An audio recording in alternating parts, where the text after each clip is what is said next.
lance ou un jour tu naquis. C'est là-bas dans le hall que t'as grandi. Fierté, honneur te caractérise. Belle femme et tête bien faite, les deux ne sont pas toujours antinomiques. La République c'est toi. Et t'as juste tes droits, ton combat. La République c'est toi. Pour beaucoup de beaux matchs. Oh là là, désolée. Hello Kikou. Je vais bien, merci. Et toi, comment vas-tu? C'est lourd. Est-ce que tu me permets de te rappeler parce que j'avais lancé un live? Dès que j'arrête, je te rappelle, s'il te plaît. Merci, bisous.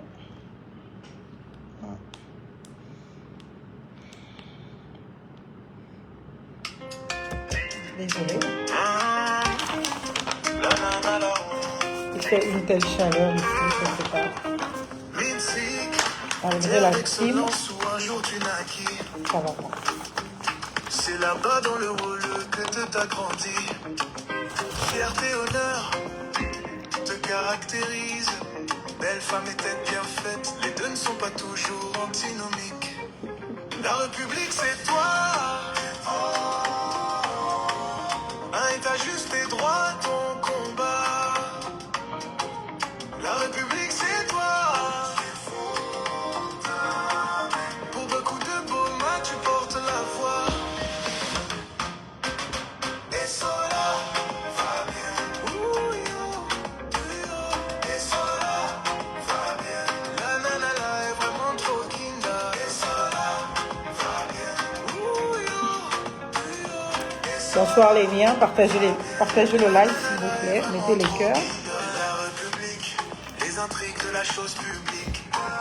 La politique, l'action civique sont des dada. Bonsoir camarades, ça va? Bonsoir les miens. Promouvoir la démocratie sont des dada. La République c'est toi. Et t'as juste tes droits, ton combat. La République c'est toi. Pour beaucoup de beaux mains tu portes la voix.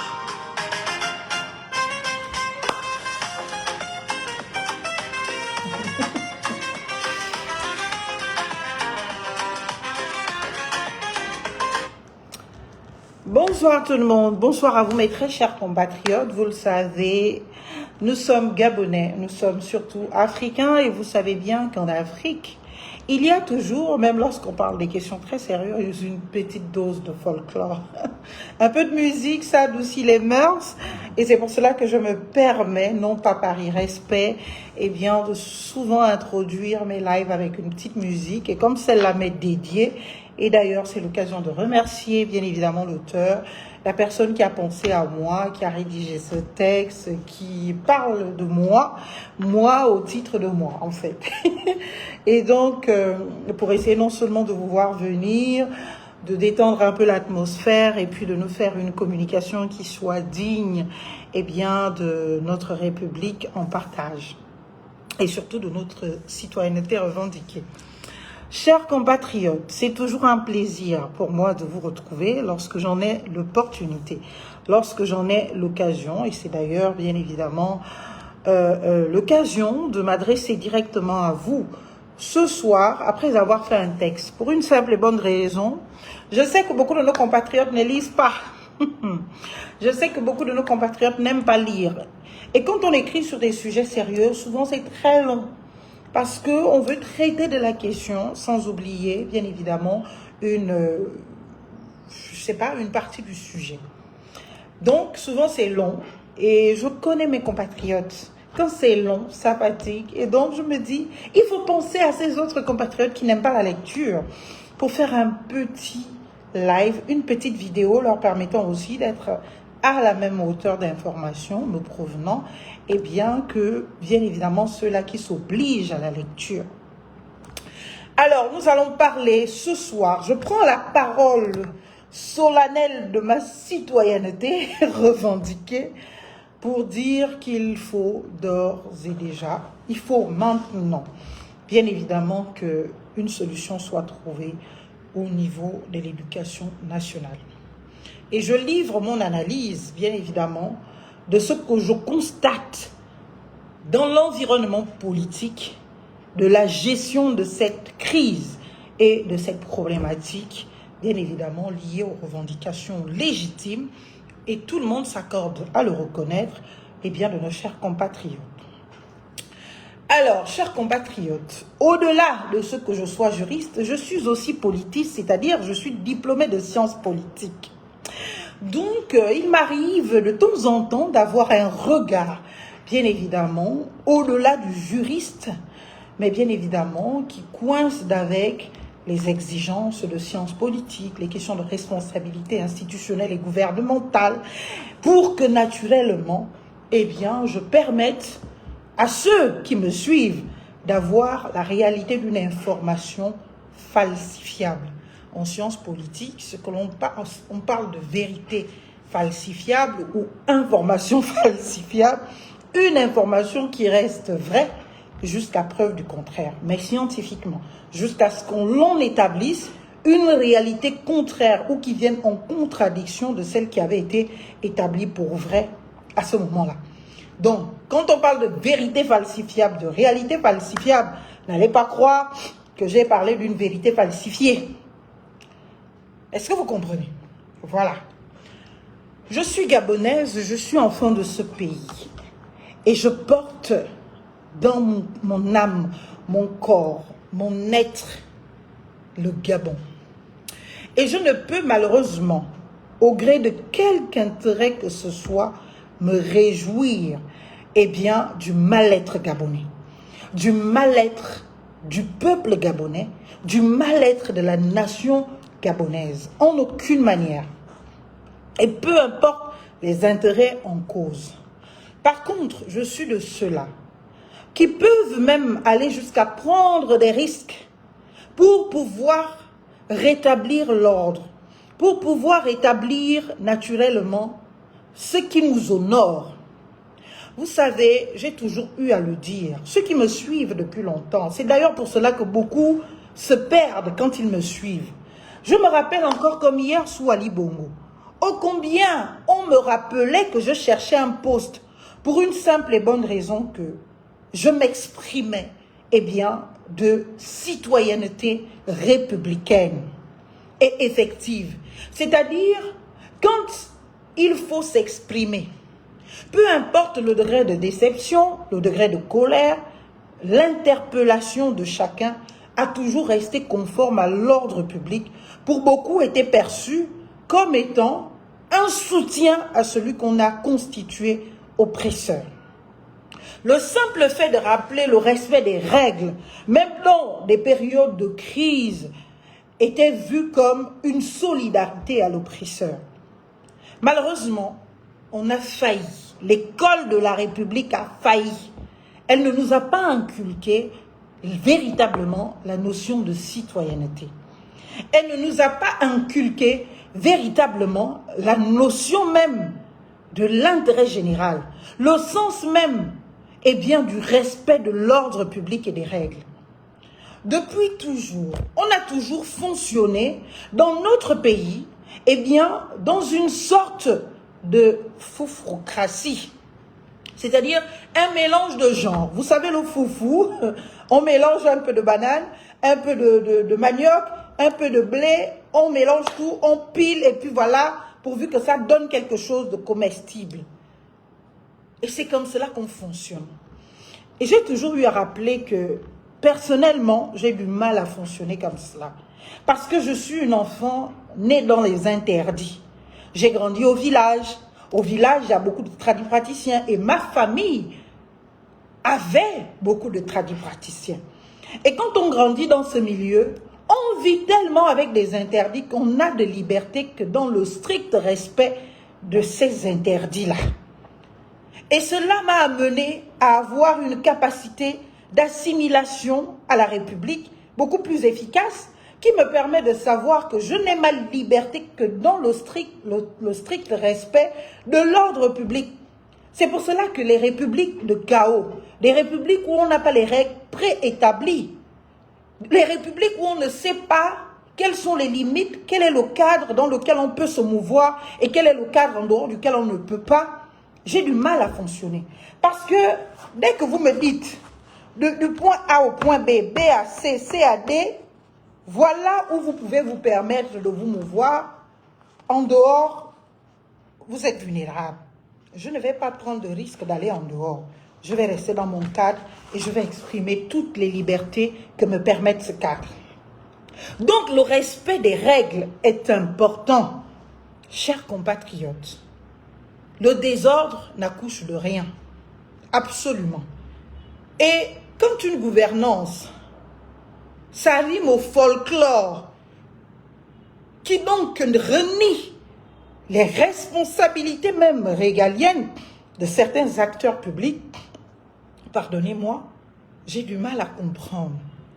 Je me retrouve vraiment en incapacité de rationalité et de rationaliser ce qui se passe. Qu'est-il devenu notre cher Gabon? Qu'est devenu notre chère patrie? Est-ce que le Gabon est devenu ce pays absolument impossible de gouvernabilité, impossible de gouvernance sérieuse, impossible de gouvernance responsable, où l'on mêle les torchons et les serviettes? Parce que j'ai été très estomaquée, scandale choquée, comme on dit au quartier, de me rendre compte que nous sommes en pleine crise de l'éducation nationale. Nous avons notre ministre de l'Éducation nationale, bien ou mal, quoi qu'on lui reproche, moi-même la première, sa communication qui dérive, abusive, irresponsable, bien qu'on lui reproche tellement de choses, sa communication de combat, c'est-à-dire qu'au lieu d'avoir une communication institutionnelle, responsable, qui assoit l'autorité qu'elle incarne, qui rassure et qui apaise, parce qu'il ne sert à rien de venir dire en toute humilité, moi Marlène Fabienne et Sola et Funtam, je vous demande franchement, chers enfants, de partir à l'école, alors que le problème n'a jamais été les enfants. Les élèves ne sont pas en grève, ce sont les enseignants. Cela dénote d'une grande irresponsabilité gouvernementale. Il ne sert à rien de réunir l'organisation des parents d'élèves pour faire un bras de fer contre ceux-là même qui sont, bien évidemment, à l'origine du mouvement. Les parents d'élèves ne sont pas en grève pour dire que pour sortir de la situation, je me fais comme allier les parents d'élèves. Se faire comme allier les parents d'élèves, c'est opposer aux revendications sérieuses et bien ce que l'on appelle un bras de fer. Se faire comme allié l'usager du service public, c'est avouer son échec face à ses propres agents qui revendiquent leurs droits. C'est avouer son impuissance à trouver des solutions, à apporter des réponses, et bien aux préoccupations posées sur la table de manière claire et limpide. Se faire comme allié les parents d'élèves, c'est ne pas vouloir résoudre les problèmes, c'est faire pression en utilisant l'intimidation, en utilisant la menace, l'intimidation morale, la menace morale, en disant oui, si nos enfants ne vont pas à l'école, c'est votre faute. Mais ces enseignants, ils ont tous leurs enfants dans les mêmes écoles. Ces enseignants ne sont pas ceux-là dont les enfants sont scolarisés dans les établissements qu'on va appeler de riches à Libreville. Les établissements français, les établissements américains, anglais ou je ne sais pas quoi. Les enseignants sont des Makaya comme vous et moi. Des enseignants sont des Madouakas, je ne sais pas si c'est le bon mot. Des enseignants sont ces personnes-là même qui vivent nos réalités. D'ailleurs, c'est pour cela qu'ils sont en grève. Parce qu'ils crient leur dignité. Ils ont besoin de se retrouver restaurés dans leur dignité. Ils ont besoin de se sentir citoyens gabonais considérés, valorisés, agents publics, protégés par le principe des carrières. Il ne s'agit que de cela. Nous avons une fonction publique de carrière. Ce principe de carrière doit être respecté. J'ai vu qu'au début, bien évidemment, de ces mouvements, quand je suis arrivée, ça fait 1 semaine et demie à peu près, je voyais beaucoup de personnes dire, oui, c'est pas seulement la faute du ministère de l'Éducation nationale, c'est aussi la faute du ministère de la fonction publique. Pardonnez ma vie, j'ai envie de dire non. Il n'est aucunement question d'engager dans le conflit actuel la responsabilité du ministère de la fonction publique. Vous savez pourquoi? Parce que jusque-là, on pouvait le supposer. Mais dès lors que notre ministre de l'Éducation nationale s'est transformée en influenceuse dans cette gestion de crise, jusqu'à filmer une séance de travail censée être secrète, discrète, interdite au public, il n'y a qu'au Gabon qu'on voit de telles choses. Pour nous démontrer qu'elle travaille. C'est là où on s'est rendu compte qu'à bon, on accusait le ministère de la fonction publique là, alors que les dossiers n'étaient même pas encore partis du ministère de la fonction publique, de l'éducation nationale pour le ministère de la fonction publique. C'est sous nos yeux, il y a quelques jours, qu'on a vu, bien évidemment, comment on transporte les dossiers dans les valises pour les prendre du ministère de l'Éducation nationale pour le ministère de la fonction publique. Les fiches bleues. Il n'y a qu'au Gabon qu'on peut accepter de tels spectacles, Monsieur le Président de la République. Beaucoup ne peuvent pas vous le dire, je vous le dis. L'attitude de notre ministre est irresponsable et indigne. On ne fait pas ça. On ne fait pas ça. Parce que vouloir nous démontrer qu'elle travaille, ça va nous amener à aller fouiller dans les choses dans lesquelles nous ne devons pas fouiller. Est-ce que vous comprenez? Elle n'a pas à nous prouver qu'elle travaille. Parce qu'elle est payée pour cela. Elle est entretenue pour cela. Il est 20h48. Vous savez à quelle heure je pars de ce bureau? Parfois, je pars d'ici même à 2h du matin. Parfois, je dors là sur mon canapé. Je déplie mon truc, je dors. Quand les dossiers sont brûlants. Mais au nom de quoi je vais me filmer pour prouver que je travaille? Quand je suis dans ce cabinet assise, les gens pensent que je n'ai pas de dossier, je n'ai pas de clients, mais moi je travaille tous les jours. J'ai toujours au moins des dossiers sur la table. Mais vous n'allez jamais me voir parce que je ne vais pas ce que je critique des autres. C'est pourquoi je pointais du doigt certains de nos compatriotes hier, qui sont même agents publics, moi je ne le suis pas. Je ne vais pas me mettre à le faire. Filmer les clients pour prouver que j'ai des clients. Filmer les gens qui viennent à mon bureau pour prouver que je reçois du monde. C'est quoi ça? Qu'est-ce qu'on a à prouver à qui? Prouver aux gens qu'on a des clients, en fait, c'est pour donner quoi et démontrer quoi? Prouver qu'on reçoit du monde au bureau, c'est pour prouver quoi et démontrer quoi? Je ne sais pas. Combien de fois quand on est agent public, le secret de l'administration, tout agent public doit être soumis, lisez le statut général de la fonction publique, à l'obligation de discrétion. Où est la discrétion? Quand on montre au monde entier que voilà, les fiches bleues, comme des petits pauvres Gabonais, des Gabonais, on voit les photos, on voit les machins, les fiches bleues, on travaille, oui, lisez, on entend même certains noms. Mais au titre de quoi vous devez citer les noms des gens à la télévision ou dans un truc? Respectez la vie privée des gens, le secret des procédures. Et on a appris que les listes sont sorties depuis hier où certaines commencent à apparaître. Et que dans une même promotion, on peut retrouver les noms de X et pas de Y. Quels ont été les critères? Quand on gère une crise sur des questions sérieuses et des problèmes sérieux, quand on décide de trouver des solutions, il faut de la transparence dans tout. Chers compatriotes, nous avons plus de 27 000 dossiers ou 30 000 dossiers en attente tant de régularisation, tant d'avancement, tant vous citez tout ce qu'il y a comme problème. Cependant, La réalité budgétaire de notre pays, des informations reçues des ministres, des ministères en charge, fait que nous ne pouvons malheureusement répondre favorablement à la situation de tout le monde en un temps. On a donc décidé de traiter d'abord tel nombre de dossiers et les autres dossiers vont être traités de manière échelonnée ou échéanciée.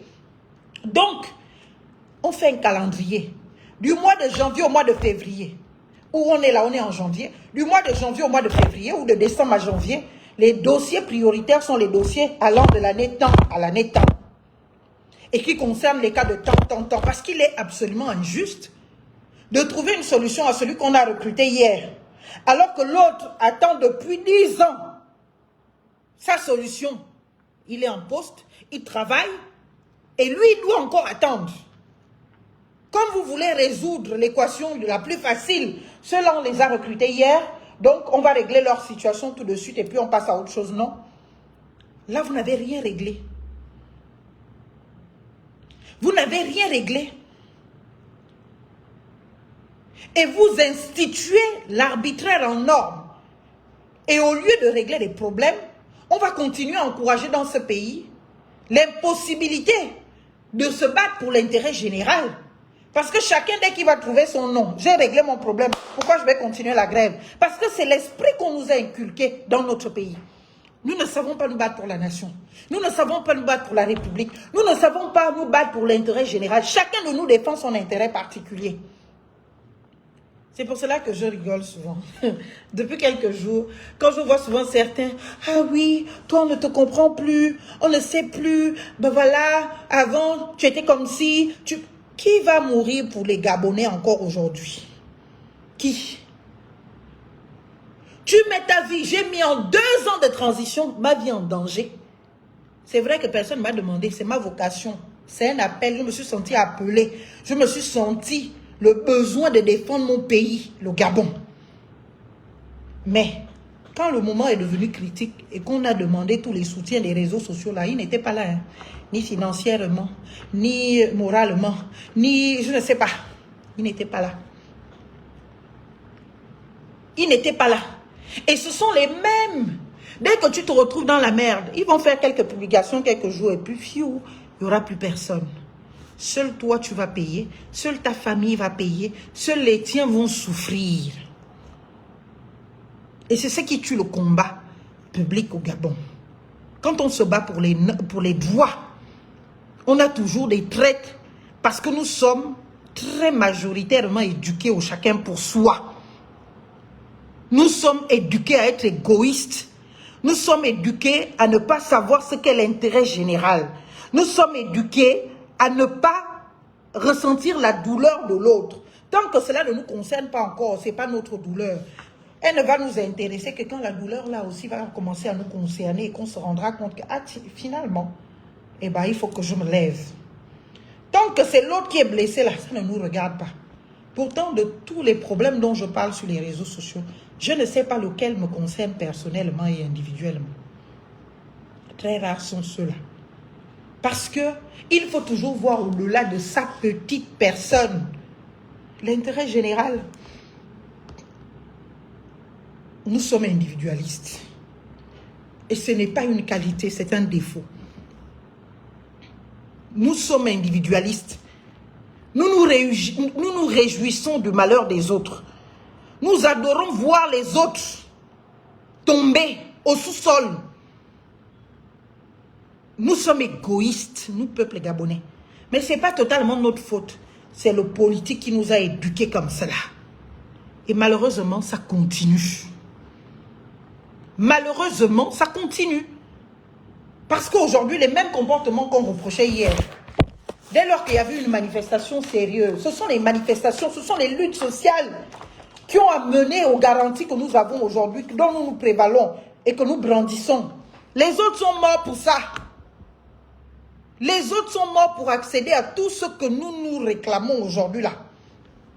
Mais nous, on est là, on veut le beurre, l'argent du beurre, les crémiers et le reste. On ne veut pas faire d'efforts. On ne veut pas se sacrifier. On désigne quelques-uns pour se sacrifier pour nous. Et le jour où ils tombent, nous sommes les premiers à leur pointer du doigt. À leur dire qui les a envoyés, Qu'est-ce que je n'ai pas entendu? Qu'est-ce que je n'ai pas lu? Mais qui a dit au vieux là de partir de Bitam pour venir faire les mouvements? Ah bon?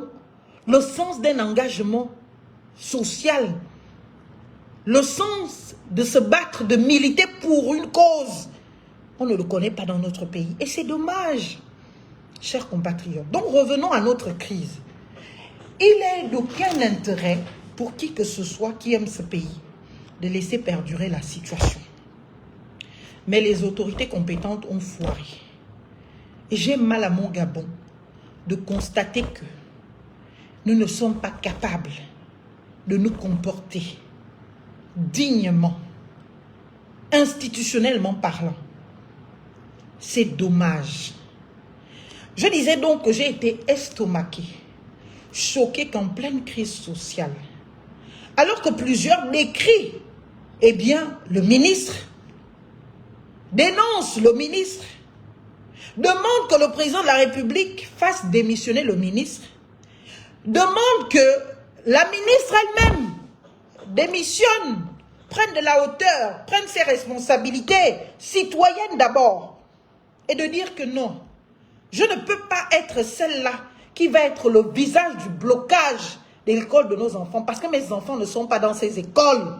Oui, c'est bien beau de nous dire je suis une mère, et en tant que mère, eh bien, je vous demande d'aller à l'école, patati patata. Non, les enfants de cette dame ne sont pas dans les écoles publiques. Même pas moi qui vous parle. Je n'ai pas mes enfants directement, peut-être les enfants de mes frères, de mes soeurs sont dans ces écoles. Et même si les miens étaient ici au Gabon, tellement je ne fais pas confiance à l'école de mon pays, je ne risquerais pas d'aller inscrire mon enfant dans les mêmes écoles où moi j'ai été.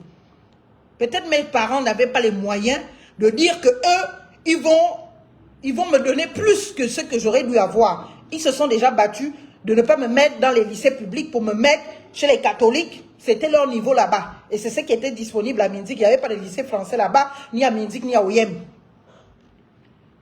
Mais moi, mes enfants à Libreville, ne nous mentons pas. Je vais aller les inscrire au lycée Léon-Bas. Pourquoi? Je ne fais pas confiance à l'école de la République, alors que c'est ce qui devrait être la règle. Si je suis ministre de la République, mes enfants, ministre de l'Éducation surtout, mes enfants doivent apprendre dans les établissements publics. Là, en tant que mère, et c'est là où le cœur de mère que je suis va parler, de dire que je ne veux pas que mon enfant échoue. Et si je ne veux pas que mon enfant échoue, je dois tout donner à cette école publique pour qu'elle soit au standard de compétitivité, qu'elle soit au standard d'une qualité d'éducation qui ne fait pas de mon enfant le dernier de la course dans le monde de demain. Donc je vais tout donner. Mais si on a la quasi-totalité, et là même je suis gentille de dire la quasi-totalité de nos enfants qui sont dans des établissements privés et qui ne sont même pas si privés que cela parce que ce sont des établissements d'autres États.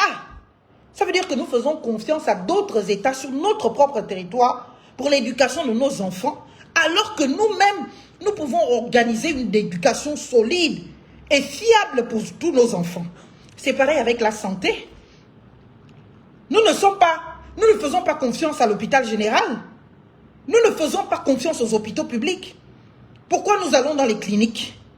Parce que nous savons que le soin, la qualité du soin, la qualité du service, la qualité parfois du dispositif, du plateau médical n'est pas fiable dans l'hôpital public. Donc, si quelqu'un tient un peu à sa vie, la personne va aller se soigner au privé. Tous nos dirigeants là, c'est à l'étranger. Et nous-mêmes qui avons un peu là, on se cotise un peu. Quand on a un peu d'argent, le petit bilan de santé que tu peux faire ici, tu vas dépenser l'argent d'un billet d'avion aller-retour. Pire encore, si tu prends business class, ça te fait déjà un petit soubassement quelque part. L'argent d'un soubassement, tu prends ça, tu vas en France. Parce que tu veux te soigner dignement.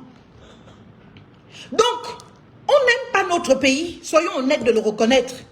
Le jour où on va aimer notre pays, on a les moyens, on va le transformer. Le jour où on va aimer notre pays, on a les moyens, on va loger dignement chaque Gabonais. Il n'y aura plus les Madouaka ou les Tchikatché-Jotom qu'on voit tous, qui nous côtoient tous dans le Grand Libreville. Parce que le Gabon a les moyens. Le Gabon a les moyens de 2 millions de personnes, c'est quoi? 2 millions de Gabonais, c'est rien du tout. Quand on a des dirigeants qui aiment leur peuple, qui aiment leur pays, qui sont amoureux, qui ont, je ne sais pas, le véritable patriotisme en eux, ils ne vont pas vouloir manger du caviar seuls et boire du champagne. Ils vont partager le peu qu'ils ont. Si tu peux construire une maison de 1 milliard, c'est que tu peux en construire au moins 50. À, je ne sais pas, 5, 10 millions. Combien de Gabonais peuvent même s'offrir une maison de 10 millions? Combien? Pourtant, l'État est en capacité de faire ça pour eux. J'entends, oh, il faut sortir de l'assistanat. Mais il faut d'abord mettre les gens sur les rails. L'État, avec un peuple embryonnaire comme le nôtre, un peuple neuf comme le nôtre, on n'a que 60 ans d'existence. L'État doit se comporter en bon père de famille avec chaque Gabonais. Qu'est-ce que cela veut dire? Ça veut dire que, bah écoutez, un père de famille normalement constitué qui a les moyens, qui a réussi sa vie. Et on suppose que l'État a réussi sa vie. L'État a les moyens de ses politiques. C'est celui-là qui va, lorsque son enfant arrive à majorité, 18 ans, lui dire, voilà ta maison, voilà la clé de ta première voiture. Et le travail, tu as fait l'école pour ça, tu as les diplômes, voilà. Maintenant, tu te débrouilles. Si tu ne t'en sors pas là-bas, c'est ton problème.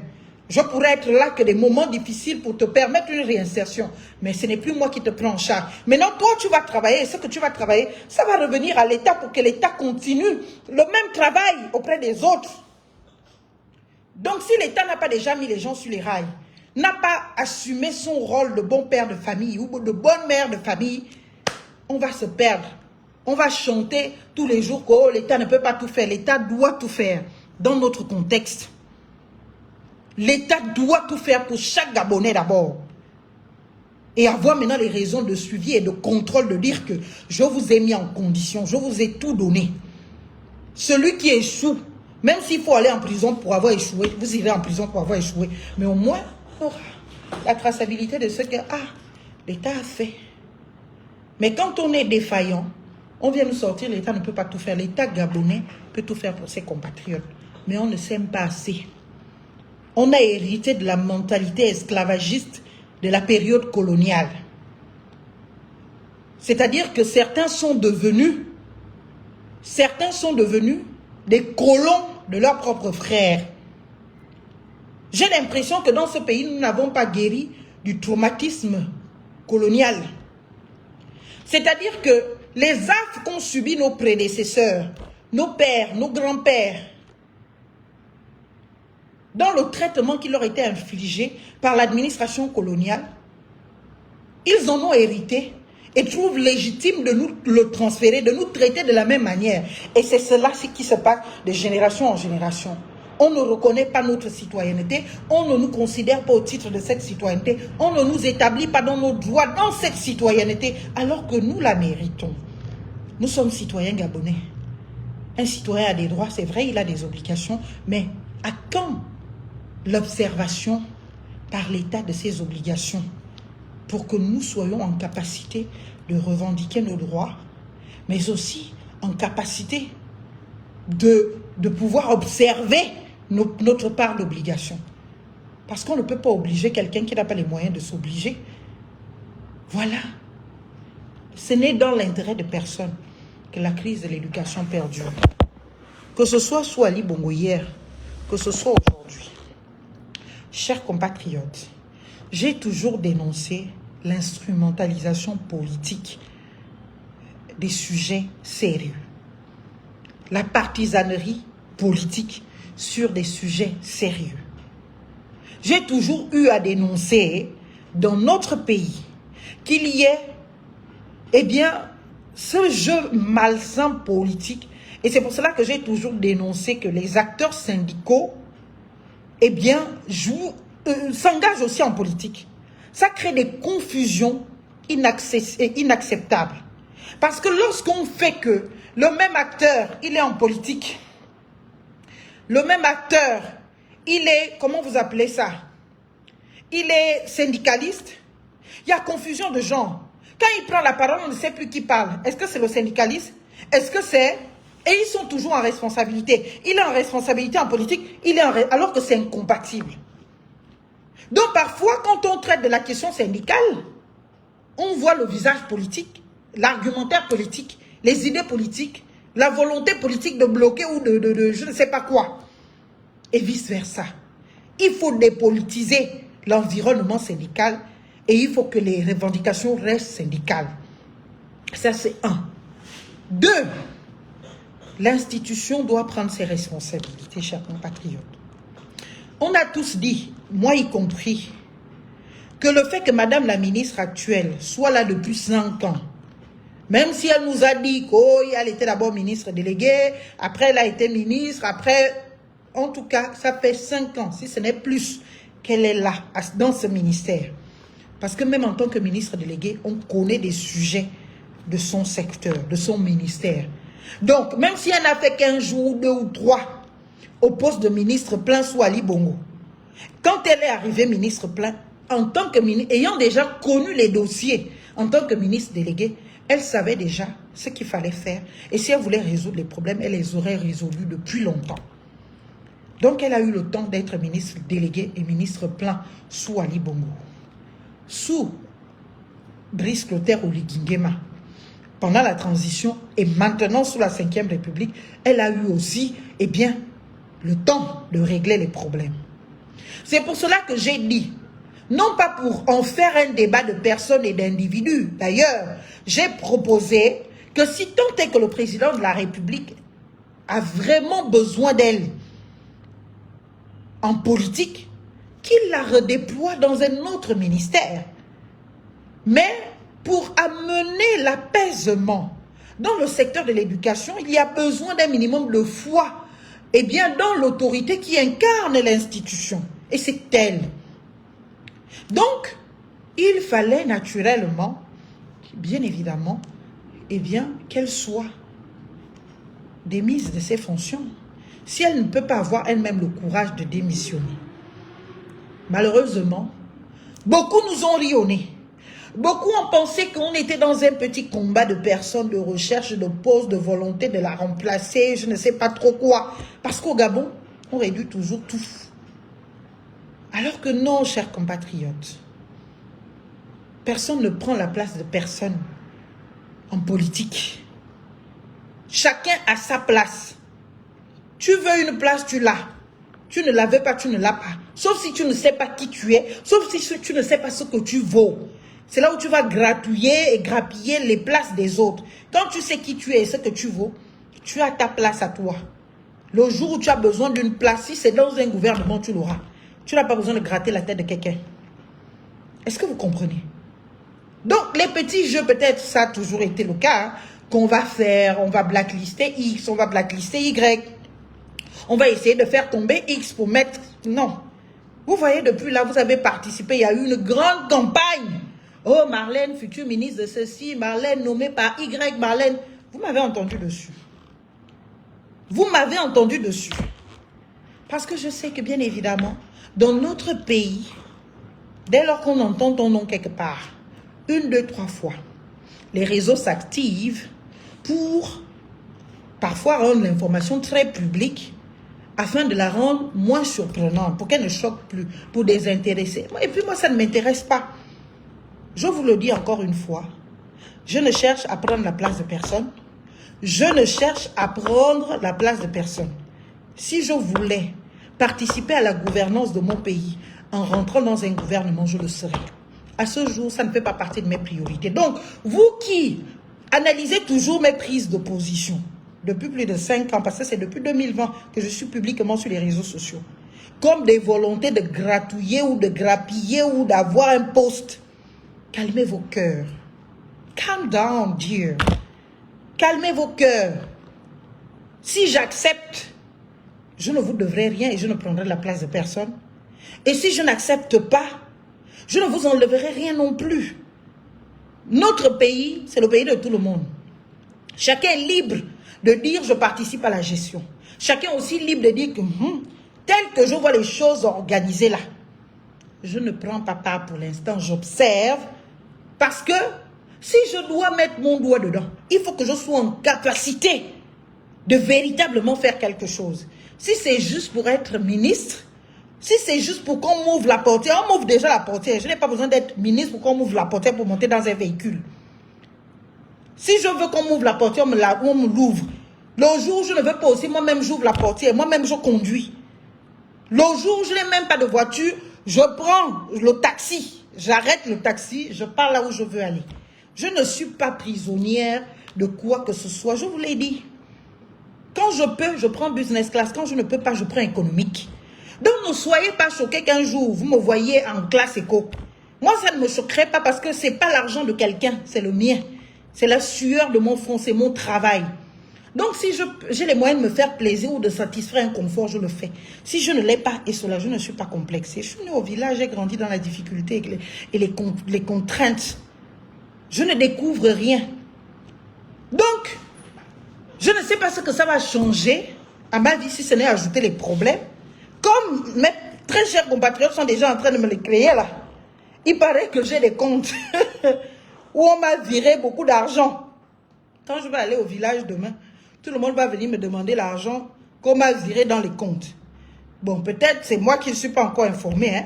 Demain, je vais faire un courrier à ma conseillère bancaire pour lui demander que, est-ce que tu as vu quelques mouvements dans mes comptes bancaires là-bas? Il paraît qu'il y a des millions et des milliards dans mes comptes. Il faut peut-être avant que je n'aille voir mes parents à midi. Parce que tout le monde là, qui m'a vu à la télé, est au courant qu'on m'aurait donné des milliards et des millions. Donc, pardon, il faut me mettre à disposition un peu. Je vais aller partager au mien. Parce que sinon, ils vont me maudire. Ils vont dire qu'attends, nous sommes la bonne année. Tu ne viens pas nous donner la bonne année alors que tu as des milliards. Voilà les problèmes que les Gabonais créent à d'autres Gabonais. On est toujours dans le Congo, ça. Donc, l'école de la République a failli. Là, donnons-nous l'opportunité de bien faire.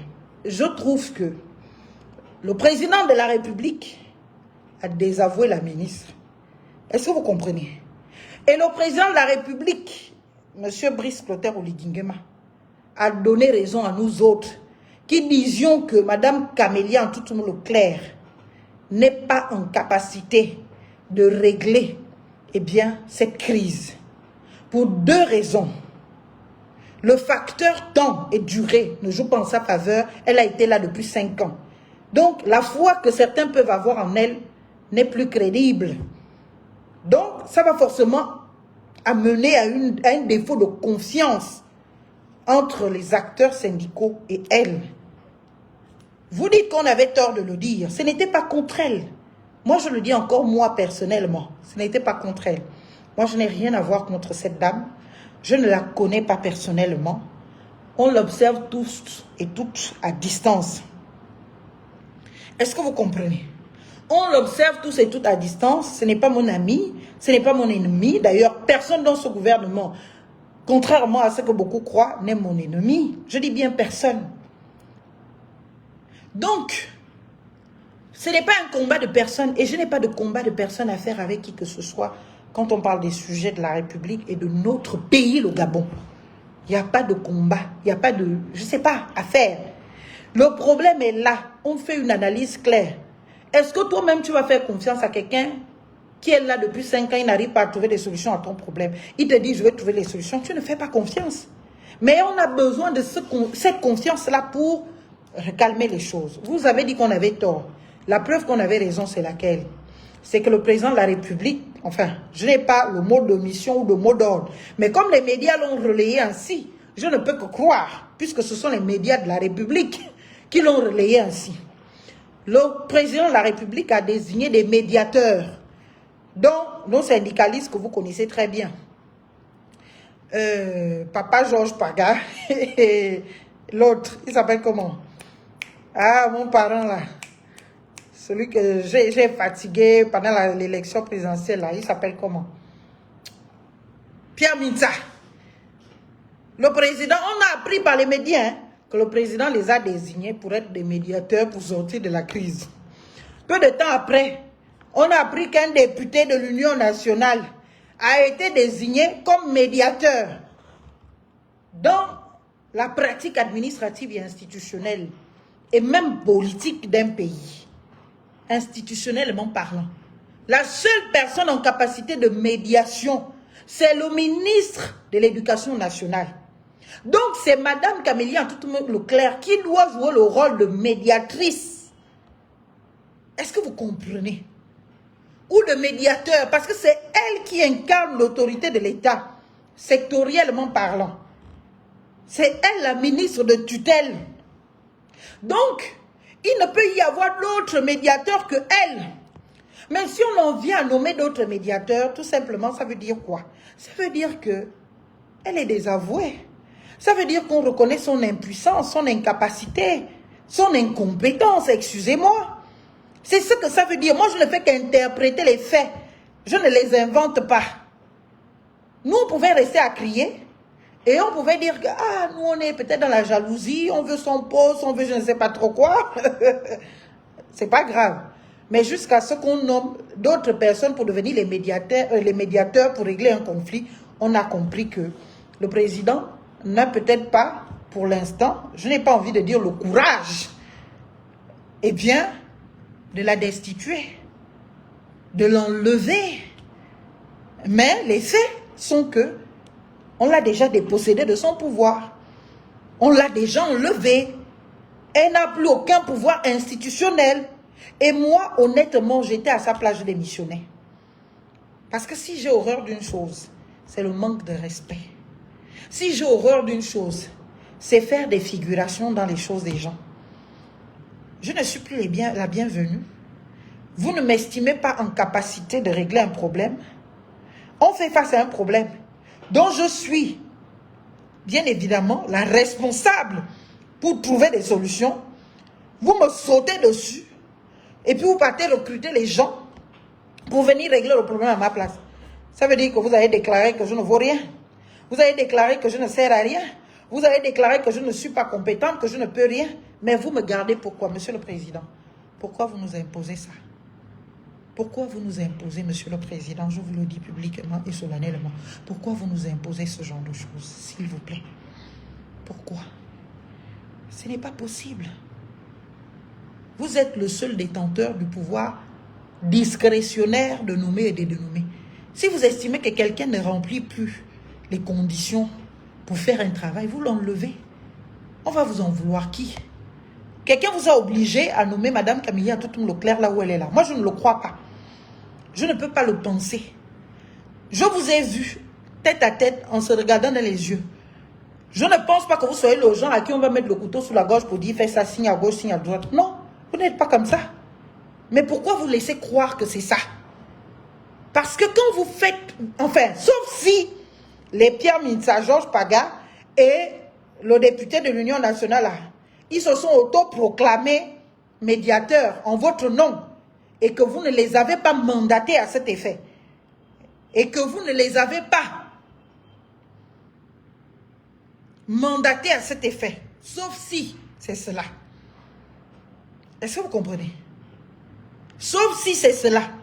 Mais en réalité, si ce n'est pas cela, c'est-à-dire que si c'est vrai ce qu'ils disent, que c'est vous qui leur avez donné mandat de venir servir de médiateur entre les enseignants et l'État, ça veut dire que vous avez retiré au ministre tout son pouvoir, tout le prestige de l'institution qu'elle incarne. Et c'est grave. Et moi, j'étais Madame la ministre, je vous rencontrerai en tête à tête, Monsieur le Président, avec tout le respect que je vous dois. Je suis fidèle à votre politique, je vous accompagnerai et tout, mais là, franchement, je pense que je ne peux plus. Je préfère partir. Ou redéployez-moi ailleurs. Vous pouvez la nommer ailleurs. Ministre des Affaires étrangères, ministre je ne sais pas quoi, en tout cas. Elle a fait les nanos. Donc, elle doit être un peu dans l'administration. Ou même adjointe à la fonction publique là-bas. Peut-être là-bas, elle va aller régler vite fait les problèmes des enseignants pour sauver son nom dans l'histoire. Pour qu'on retienne au moins que, ah, quand elle était à la fonction publique là-bas, c'est elle qui a réglé les problèmes. Et l'autre qui a la fonction publique là, vous la voyez à l'éducation nationale, puisqu'elle-même, elle est enseignante. Donc, vous faites ça. Vous dites, bon, comme toi là, tu as fait l'ENA, hein, l'École nationale d'administration. Et la fonction publique, c'est la gestion de l'administration. Donc, on t'envoie la fonction publique. Donc, tu vas gérer la fonction publique et rapidement, tu vas régler les problèmes des agents publics. Maintenant, celle qui a la fonction publique là, comme elle est enseignante de formation, donc elle connaît forcément les difficultés des enseignants. Et elle sait qu'en tant qu'enseignant, on ne peut pas accepter que voilà, elle va régler maintenant les problèmes des enseignants. Vous ne pouvez pas faire ça. On ne vous demande pas de les enlever pour mettre qui que ce soit d'autre. En tout cas, en ce qui me concerne, je ne vous demande pas d'enlever X pour Y. Je vous dis rééquilibrer les choses. Ce sont vos gens, vous leur faites confiance. Elles sont gabonaises, elles ont le droit de gouverner, elles ont le droit de diriger le pays, si vous voulez, avec eux. C'est votre mandat, vous êtes libre d'en faire ce que vous voulez, de nommer qui vous voulez, mais on essaye pour nous tous là, pour qu'on ne se perde pas tous et pour que nos enfants ne soient pas davantage préjudiciés qu'ils ne le sont déjà. Parce que moi, je ne fais pas partie de cet argumentaire-là qui vont dire que « Ah non, s'il vous plaît, c'est la faute des enseignants, ce sont les enseignants qui ne tiennent pas. » Eh bien, au retour à l'école de nos enfants, non. Ce n'est pas la faute des enseignants. C'est la faute exclusive de l'État gabonais qui n'a pas su gérer une crise, qui n'a pas su prendre ses responsabilités, qui n'a pas su parler à ses acteurs. Pourquoi? Parce qu'on a l'habitude dans ce pays d'instrumentaliser politiquement les choses. Et tellement de choses se disent, tellement de rumeurs se disent. Et nous ne sommes pas sérieux. Pourquoi nous ne sommes pas sérieux? Parce que nous tous, nous sommes individualistes. Chacun de nous va défendre ses petits intérêts. Donc, quelque chose qu'on commence ensemble, ça va finir en 1000 morceaux parce que chacun se serait désagrégé du groupe pour dire je vais aller me constituer mon petit pouvoir pour aller manger. Et dès que tu as trouvé pour toi pour manger, c'est fini. Donc, Monsieur le Président, s'il y a année blanche au Gabon, ce que je ne souhaite pas, c'est en faveur de quoi je ne milite pas, ça ne saurait être la faute des enseignants. Et je vous le dis encore une fois, avec tout le respect que je dois à l'institution de président de la République. Je dis bien tout le respect. Je vous le dis. Ici et maintenant, cela a été une erreur monumentale. Une erreur monumentale d'enfermer les deux syndicalistes, M. Libama et Don Edzo. Une erreur monumentale qui a cristallisé déjà les relations. Et la ministre, encore une fois, s'est démontrée de son incompétence ou de son défaut de conscience de ce qu'est réellement son rôle en tant que ministre. On ne l'a pas entendu sur cette arrestation. Alors que ce sont ses agents, retraités ou ex, ou je ne sais pas, tant qu'ils militent pour la cause des agents de son ministère, et que le droit aux syndicats ou de participer à des organisations syndicales est un droit qui subsiste ou qui existe au-delà même de la retraite. Surtout quand on a été un syndicaliste de renom. On est toujours la bienvenue pour conduire, même diriger des organisations syndicales. Ce n'est pas un droit qui prend la retraite. Il continue à la disponibilité des acteurs syndicaux ou syndicalistes à la retraite. Ils se sont montrés disponibles. Ils sont venus.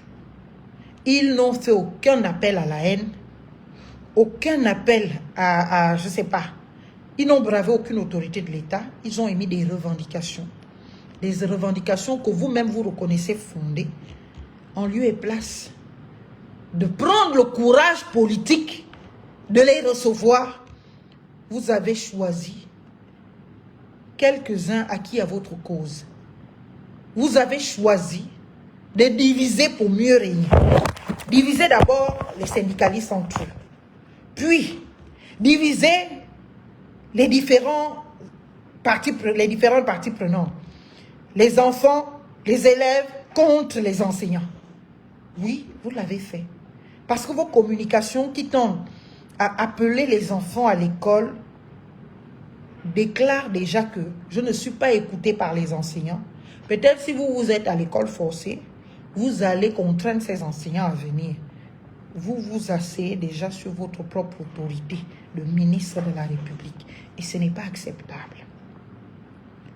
Dans des États normalement constitués, quand on fait face à ce genre de choses que nous vivons au Gabon, on dépose son tablier, on démissionne. On démissionne. Mais si vous restez, ce n'est même pas aimer, ce n'est pas faire montre de votre patriotisme. Parce que votre seule personne, vous la constituez raison valable de bloquer l'avenir de milliers et de milliers de Gabonais. Si vous êtes le problème, partez, voyez ce qui suit. Mais vous ne partez pas. Même si on vous montre qu'on n'a pas besoin de vous ici et que vous n'êtes pas en capacité de résoudre quoi que ce soit, puisqu'on fait appel à d'autres personnes qui n'ont aucune qualité pour venir intervenir dans cette histoire, vous qui avez la qualité, on vous met de côté pour prendre ceux qui n'en ont pas. Qu'est-ce que vous faites? Vous restez là. Vous forcez. Vous nous servez une communication jamais vue dans ce pays. Jamais vue. D'abord, vous avez affirmé de la reprise effective de l'école. La semaine commence. Vous vous rendez compte qu'elle n'est pas effective. Et puis maintenant, vous avez changé de vocabulaire pour parler de reprise progressive. Cette progressivité s'analyse de quoi? A-t-elle été annoncée? A-t-elle été celle de décider? Non. Ça veut dire que même votre parole, la parole publique d'un ministre de l'institution ne vaut plus rien. Puisque personne ne vous écoute.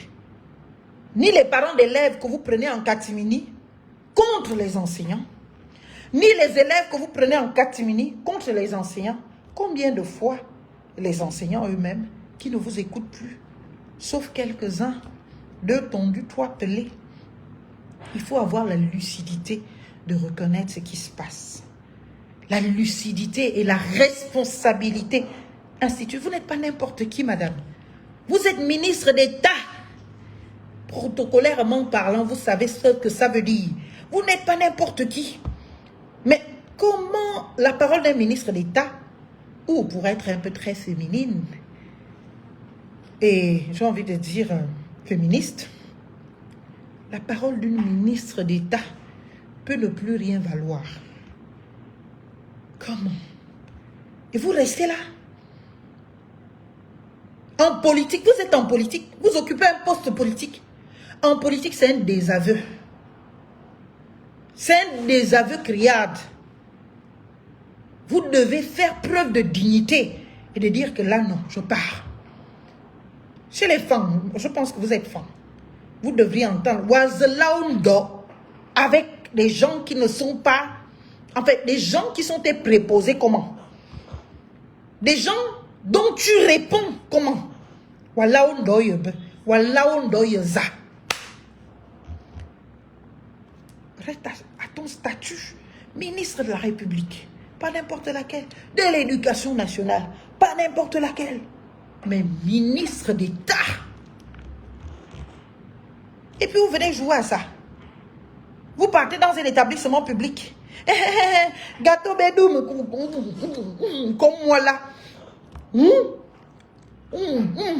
Oh non, le kounou. Aka. Anna. Swan. Nzou. Nala sanveng. Nous swani wali. On est yemane besikolo. On est bourra mininga. On est moura abonné yon a so yon ba wonye yula banga kang. Awala di. Et la dia benga tibia da yu. Et dira chouan mouré mourazi. A kang fede a paix et d'aller. Ce n'est pas bien. Il faut savoir quitter les choses avant qu'elles ne nous quittent. Certains disent que c'est une stratégie. Que peut-être le président ne veut plus de vous. Il veut pousser le peuple gabonais à vous chasser. Encore une fois, je ne crois pas le président dans ces stratagèmes-là. Je ne le crois pas. Mais si c'est ça, mais quand même, vous-même, vous ne pouvez pas comprendre. On ne vous appuie pas le 2 fois, 3 fois. Et si c'est ça, moi je suis déçue parce que ce n'est pas ce que je pense du président. Je pense que c'est quelqu'un qui assume ce qu'il veut, ce qu'il fait, ce qu'il dit. Donc s'il ne veut plus de vous, il ne veut plus de vous. Mais malheureusement, trop d'éléments, un faisceau d'indices concordants démontre que Plus personne ne veut de vous. Ni le président, ni l'équipe gouvernementale qui vous accompagne. Encore moins de vos préposés, vos agents. Puisque personne ne vous respecte plus.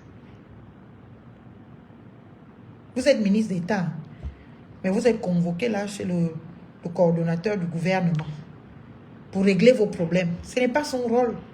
Ce n'est pas sa responsabilité. Il n'a pas à venir régler les problèmes sectoriels de vos ministères. Il est là, constitutionnellement parlant, à coordonner l'activité gouvernementale.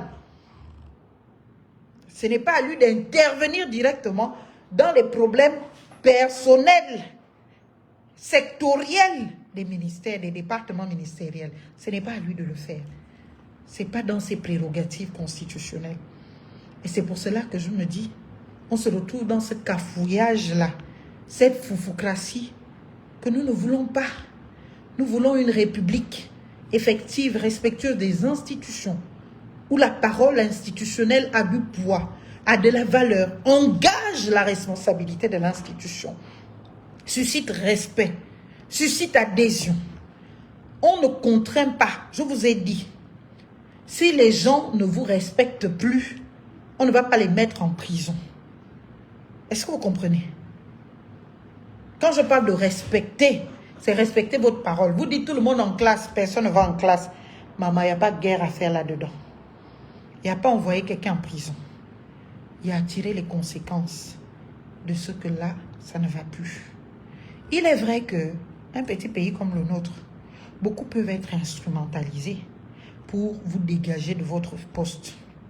Et ce n'est pas ce que je vais encourager. Et ce n'est pas ce que je vais solliciter. Parce que tout ce qui vise à créer l'instabilité dans notre pays est à bannir. Et je ne manquerai pas de le dire.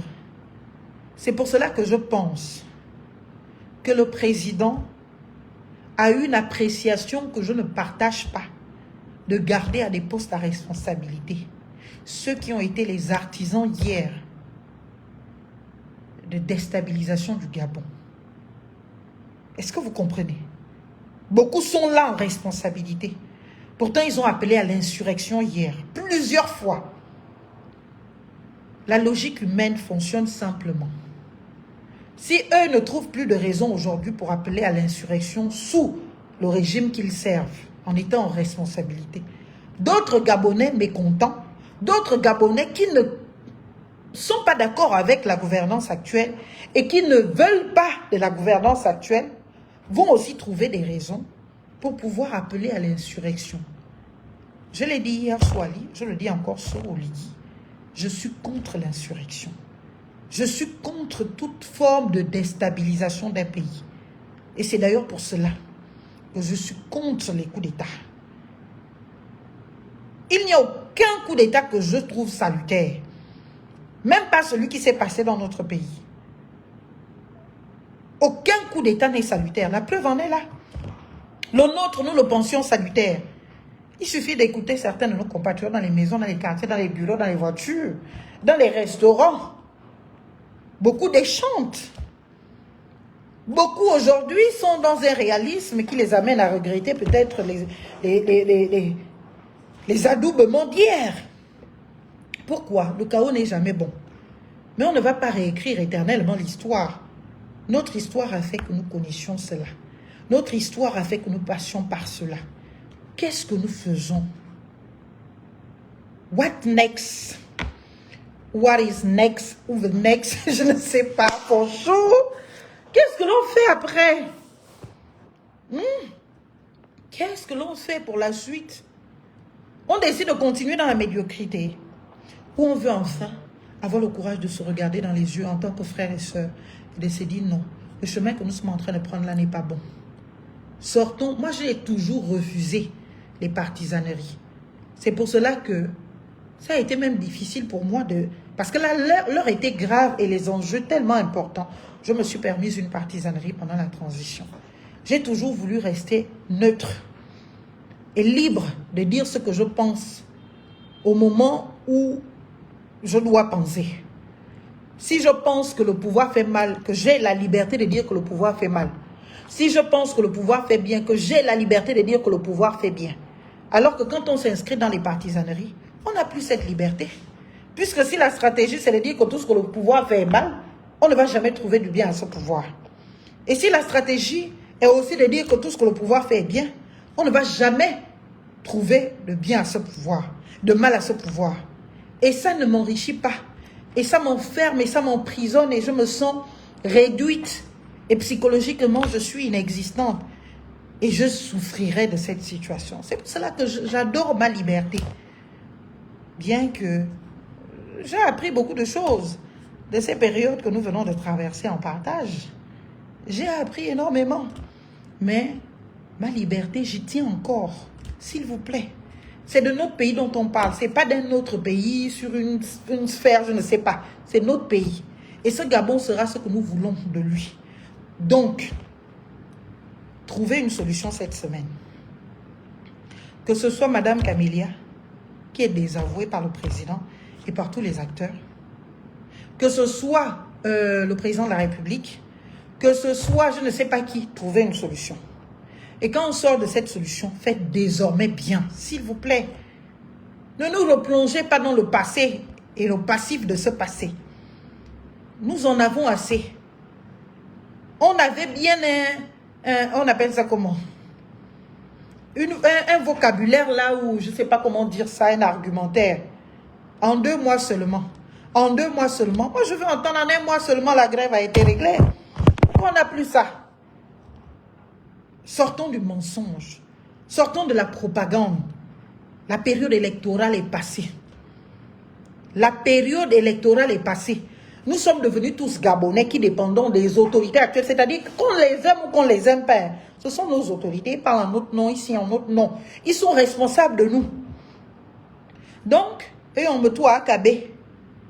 Disons, on a attention, Morata Ayo. Parce que là, on ne peut pas sauter. Chez les femmes, on dit, quand la voiture commence déjà, hein, vous voyez, non, que personne ne saute, on ne peut plus sauter. On est là-dedans. 94%, on dit, c'est ça. On n'est que ça. Donc maintenant, essayons de nous arranger entre nous. Morata, yo, que personne ne saute et que personne ne sorte. On va sauf que se supporter. Si la prison est devenue le lieu par excellence, vous m'envoyez en prison, c'est pas grave, je prends la grossesse et puis je pars faire les bébés en prison. Ou je sais pas, j'écris des livres. Honnêtement, au point où j'en suis, tellement je me considère comme une prisonnière en sursis parce que c'est l'environnement dépeint dans notre pays actuellement. J'ai pas envie d'y croire, mais c'est la réalité. Donc moi-même là où je suis là, vous m'envoyez en prison, ce n'est pas grave. Je vais supporter ça. Parce que c'est notre pays. Et je vais sortir de prison et je vais continuer ma vie, mon combat, peut-être même plus fort encore qu'avant. Maintenant, si vous décidez aussi de me tuer, tant pis, vous aurez perdu une compatriote de qualité. Vous aurez perdu une vraie compatriote de qualité. Et puis, c'est dommage. Donc, on va se supporter. N'ayez pas les petits cœurs. Arrêtez d'envoyer les gens en prison. Ça ne résout rien. Quand on envoie les vrais criminels en prison, mais n'envoyez pas les gens en prison parce qu'ils pensent. La liberté de penser, la liberté d'opinion. Je ne dis pas d'insulter quelqu'un, je n'insulte personne. Donc je voudrais aussi en appeler à la responsabilité de nous tous qui nous permettons l'expression publique. On peut critiquer, on peut, voilà, sans insulter, sans diffamer. On est libre, mais la liberté a des limites. Respectons ces limites-là. Mais quand j'utilise ma liberté, respectueuse des limites républicaines, et quand on vient me menacer, qu'on me dise que tu vas aller en prison, ah, à la prison, ça va être ma seconde maison. Pardon, je vous assure que, honnêtement, moi je n'ai plus peur de la prison. Ce sont mes compatriotes qui sont là-bas. Ils vont me garder là-bas. Ils vont dire, ah, la fille là, on la voyait de temps en temps quand on était dehors là dans les lives, elle nous a défendu un jour. On va essayer de la protéger. Même certains gardiens de prison, je suis sûre que beaucoup là-bas vont me protéger. Beaucoup là-bas vont me mettre au petit soin, m'amener un petit peu de temps en temps, un peu de champagne, un peu de caviar, un peu de je ne sais pas. Je vous assure que si je pars en prison, je serai trop gâtée là-bas. Parce que je suis convaincue qu'il y a beaucoup de mes compatriotes là-bas qui m'aiment. Et qui vont prendre soin de moi. Même les pénitenciers là, les agents du pénitencier là. Eux-mêmes, quand ils viennent, ah non, on a donné Marlène qui était, pardon, il faut lui donner ça à manger et tout. On va donner, même le président, il y aura des soirs comme ça, il dit, ah, quand même. Pourquoi vous avez même envoyé ma chérie là en prison? Attendez, allez-y lui donner un peu de caviar, de champagne. Dites-lui, qu'est-ce qu'elle veut boire? On va m'envoyer ça. Et puis un soir même, on m'amène même un oreiller avec des draps blancs et tout. On dit, bon, dors d'abord là. Je vous assure, moi, je n'ai pas peur de la prison. Je peux avoir de la prison dans tous les pays du monde, pas au Gabon. Ce n'est pas parce que les prisons du Gabon sont propres ou qu'elles sont humaines. C'est parce que quand on aime son pays, on n'a pas peur tant qu'on reste conforme à la loi. Moi, je me dis, tant que je reste conforme à la loi, que je respecte l'ordre public et que je ne commets aucune infraction, même si je sais que dans notre pays, là, on t'envoie même en prison, même si l'infraction n'est pas constituée. À l'école, on a tous appris que pour caractériser une infraction, il faut l'élément légal, l'élément matériel, l'élément moral. Ici, là, on te reproche de quelque chose, il n'y a pas l'élément matériel, mais tu vas en prison. On te reproche de quelque chose, il n'y a pas l'élément légal, tu vas en prison. C'est-à-dire, on invente même les infractions. Tu te dis, mais attends, c'est encore quelle infraction, c'est sorti où, c'est parti où, c'est comment? On a inventé infraction et tu vas en prison. Donc, comme je sais que, malgré mon respect de l'ordre public, on peut toujours inventer une infraction qui n'existe pas, alors qu'il est clairement établi un principe, il n'y a point de crime ni de délit sans texte. Donc, c'est-à-dire que si aucun texte n'a pas prévu, même si toi tu trouves que le comportement est abusif, Marlène abuse, elle fait les lives, on va l'amener en prison, tu ne peux pas m'amener en prison pour ça. Tu ne peux pas me juger pour ça. Est-ce que vous comprenez?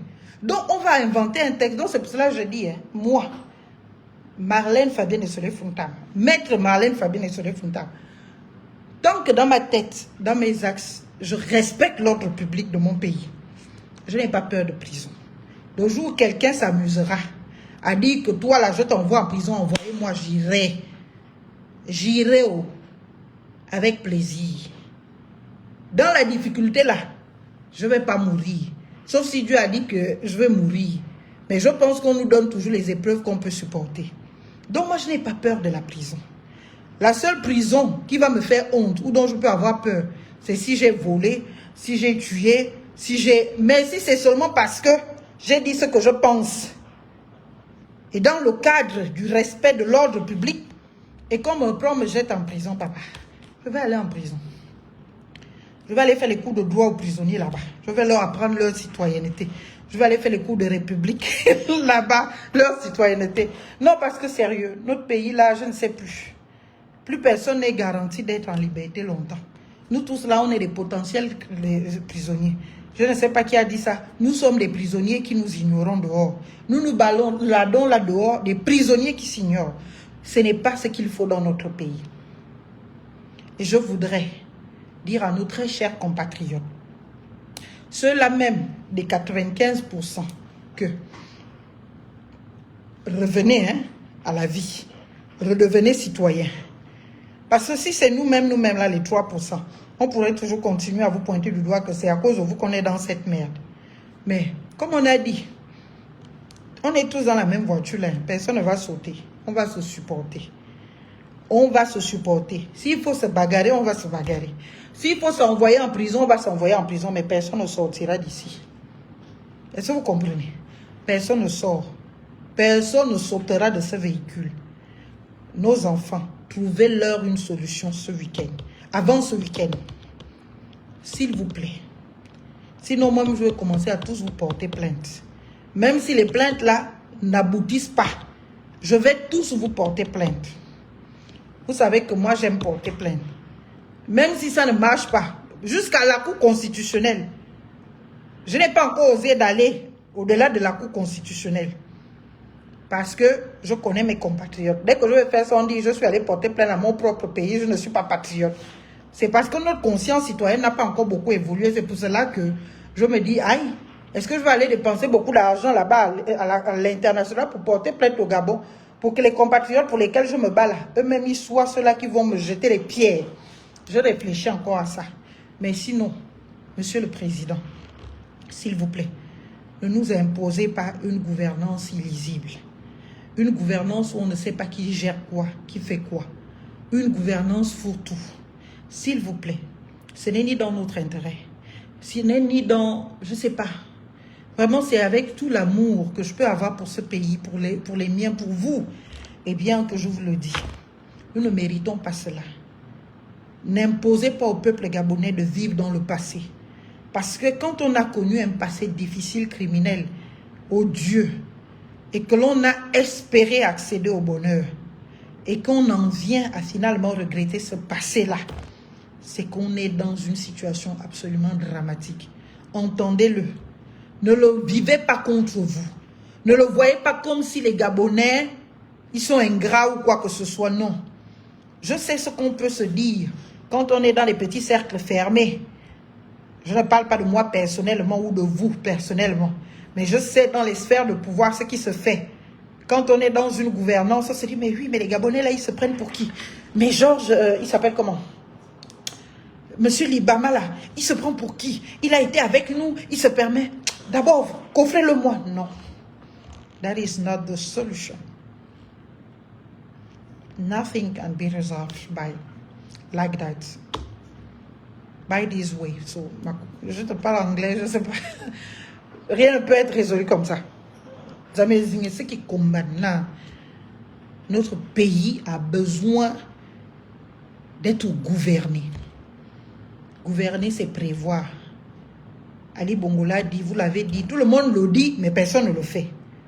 Gouverner, c'est anticiper. Anticiper. Là, on a vu que vous avez un peu anticipé la grève des gens de l'hôpital là. C'est bien. Même si je ne voudrais pas, en tant que citoyenne gabonaise, que ces anticipations ne soient que des raisons d'amener les uns et les autres à se la boucler. En leur donnant les petits coca. Je voudrais que ces anticipations se concrétisent dans la recherche de solutions efficaces et pérennes. Donc, quand on voit que ça va commencer à mouiller là-bas, ne faites pas comme Omar Bongo. Parce que la merde dans laquelle nous sommes là, c'est Omar Bongo, feu, qui nous a laissé dedans. Parce qu'il ne résolvait pas les problèmes. Il les étouffait. Il maquillait les problèmes. Parce que quand les gens voulaient commencer à groupiller un peu, à faire un peu le mouvement, il envoie, identifier les leaders, on donne l'argent. Chacun va construire sa maison au village avec l'argent de la grève. Il calme un peu les autres jusqu'au prochain mouvement de grève. Et on ne résout rien comme ça. S'il vous plaît, Monsieur le Président, au nom de l'amour que vous avez déclaré avoir pour le Gabon devant le Gabon entier, sur cet exemple seulement, ne suivez pas l'exemple de Marbongo. Si certains acteurs sociaux veulent vous y amener, dites-vous que ce sont les ennemis du Gabon. C'est-à-dire ceux qui veulent que vous résolviez les problèmes comme Omar Bongo faisait là. Dites-vous que ce sont eux. Que vous anticipiez, c'est bien, comme Omar Bongo. Que vous fédériez, c'est bien. Que vous appeliez à la négociation, c'est bien. Mais qu'au sortir de cette négociation, d'abord que pendant ces négociations, les vrais sujets se posent, les réalités s'établissent et que l'on apporte des solutions concrètes. On détermine un calendrier, un planning, on dit voilà. On doit régler tous les problèmes en 3 mois, en 6 mois, en 4 mois, en 1 an. Et voilà comment ça va se faire étape par étape. Comité de suivi qui fait ça. Il y a des agents administratifs, on n'a pas besoin de nommer un autre comité pour cela. Même s'il faut décider d'un organe indépendant, on peut le trouver dans l'administration. Donc ceux qui sont déjà payés pour ça, sans pour autant qu'on ait encore engagé de l'argent pour faire des perdièmes. Ou encore, venez vous attacher des services du cabinet MFI Conseil pour que naturellement on vous accompagne. Même pour vous les enseignants. Si vous avez des droits, au-delà de la grève, venez. Je ne sais pas, dans ce pays, on n'a pas la culture du conseil juridique. Toutes les situations que vous revendiquez là, ce sont des situations juridiquement encadrées. Venez prendre conseil, venez aller dans les cabinets. Je ne vous dis même pas de venir chez moi, il y a beaucoup de cabinets de conseil et d'avocats et consorts dans ce pays. Allez les voir. Allez les voir. Constituez-les pour vous. Nous, on est là les acteurs principaux de l'administration gabonaise, c'est-à-dire qu'on intervient dans toutes les administrations. De la plus petite au sommet là-bas à la présidence. Donc, si vous avez même un problème avec la présidence, on a compétence à aller régler ça là-bas. C'est écrit dans nos textes. Toutes les administrations gabonaises, on est compétent. Est-ce que vous comprenez? À vous assister ou vous représenter. Attachez-vous des... Vous dites que vous êtes agent public. Vous enseignez depuis X temps. Vous n'êtes pas titularisé, vous n'êtes pas reconnu, vous n'avez pas de fiche sol, vous n'avez rien. Venez me voir, je prends votre problème, je mets ça au dos. Allez-y voir un confrère, une consoeur. Il prendra votre problème, il met au dos. Mais il faut payer un peu, on paye. Ce n'est pas gratuit, on ne fait pas de... Parce que c'est pour les droits. Et dès que vous êtes payé, vous êtes bien. Et ça marche. Et ça marche. Donc, s'il vous plaît, ne continuons pas la République au village. Madame Camélia en tout le clair. Moi, je vous aime bien. Vous avez un beau visage. Vous êtes une dame adorable. Et voilà, sans doute une femme gabonaise brillante. Au-delà des insuffisances que nous observons de votre gouvernance, dont les conditions, les circonstances peuvent être exogènes, endogènes, extérieures à vous, malgré votre bonne volonté. Mais comme vous êtes le visage que nous pouvons blâmer, on ne peut pas trop blâmer le président. Hein? Tu es revenu? Je ne suis pas en place. Pourquoi? Je vais pas. Hein? La pauvre dame va dormir. Je finis dans 5 minutes. Bon, bref. Pour dire que, chers compatriotes, sortons de cette grève cette semaine. Chers gouvernants, trouvez des vraies solutions. Sortez de l'arbitraire. Sortez de l'arbitraire. Et tous ceux qui seront lésés, on ne veut pas sacrifier nos enfants. Hein? Venez nous voir, nous-mêmes on va monter au créneau pour vous. Nous sommes dans nos cabinets, sur toute l'étendue du territoire. Peu importe où vous êtes, vous pouvez appeler. Nous, on a une compétence nationale. Vous appelez un conseil juridique. Vous dites, voilà ma situation. Voilà ce que je vis. Voilà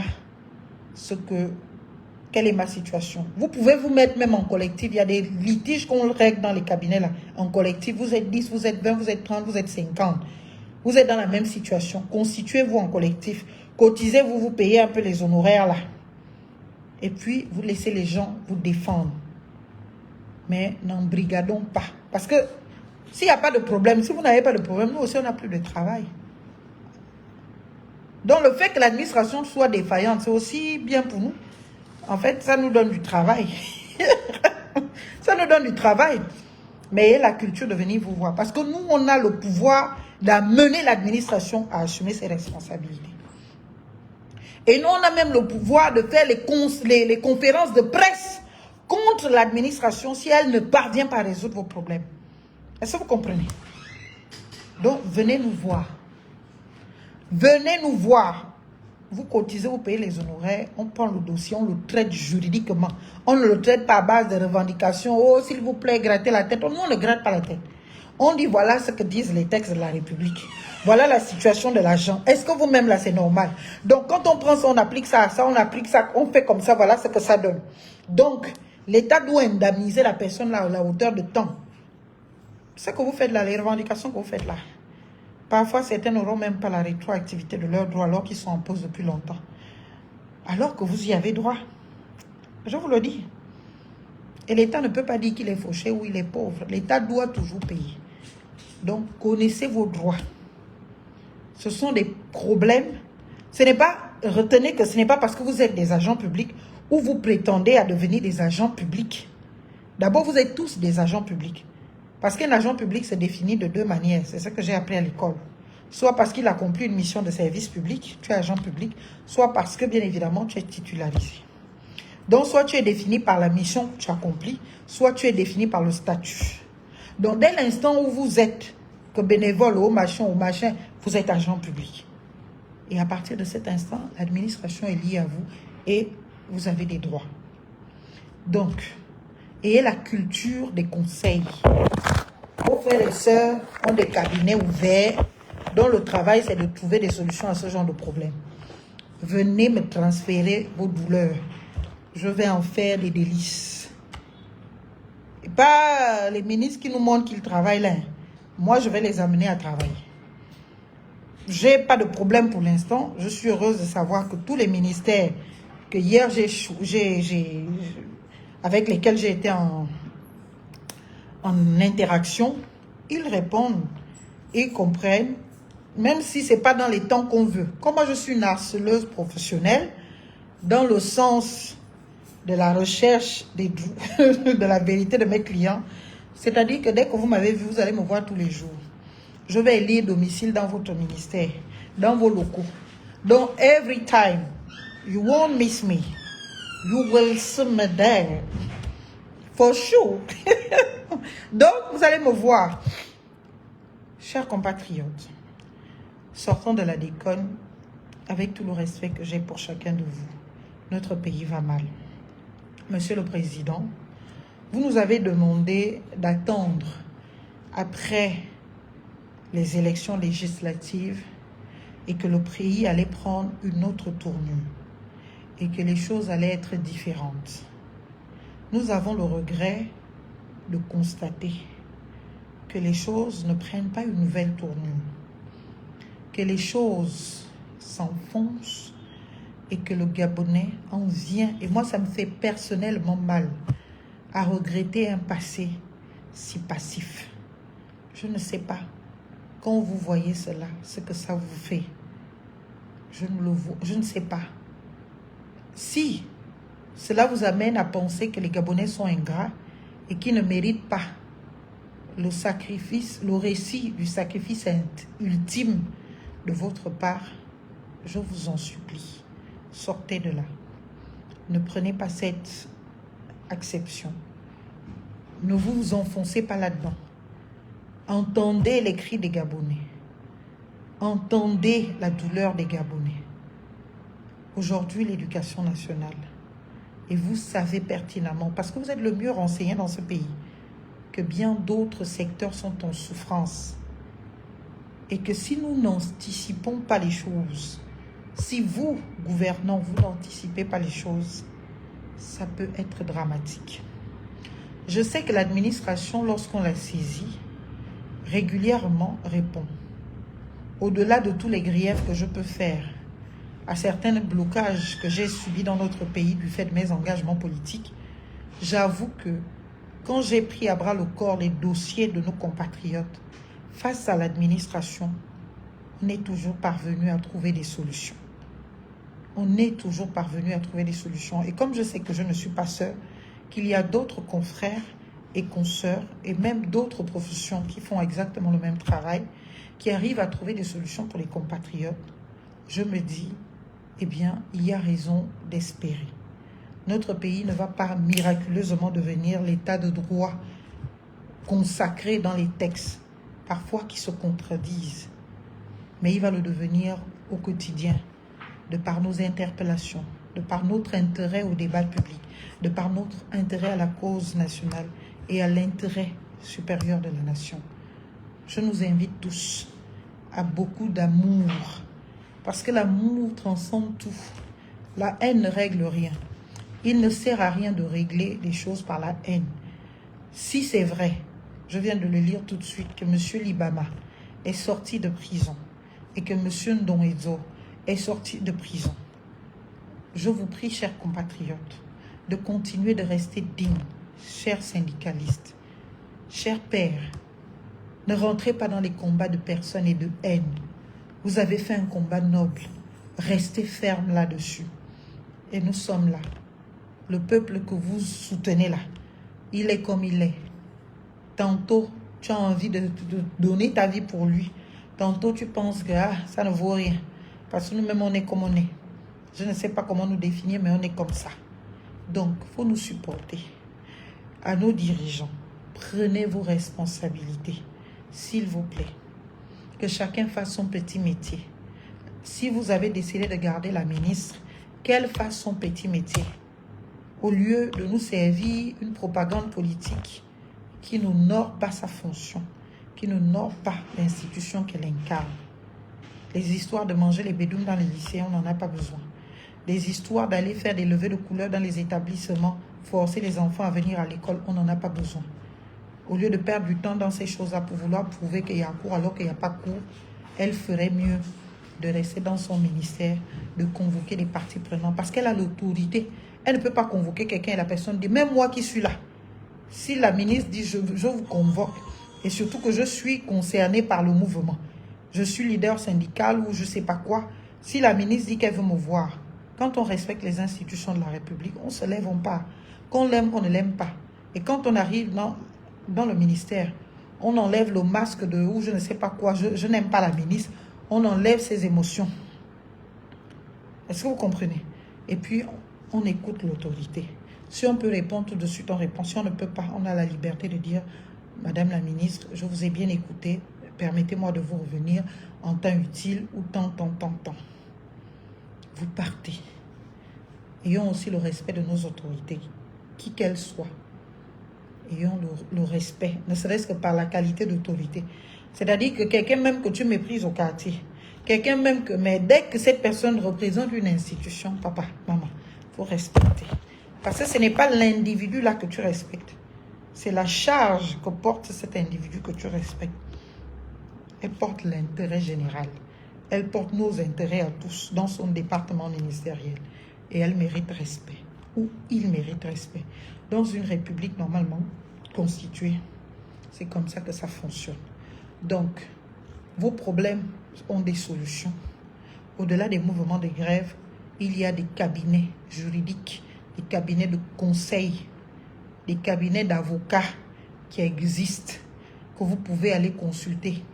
Je ne vous dis pas de venir chez moi seulement.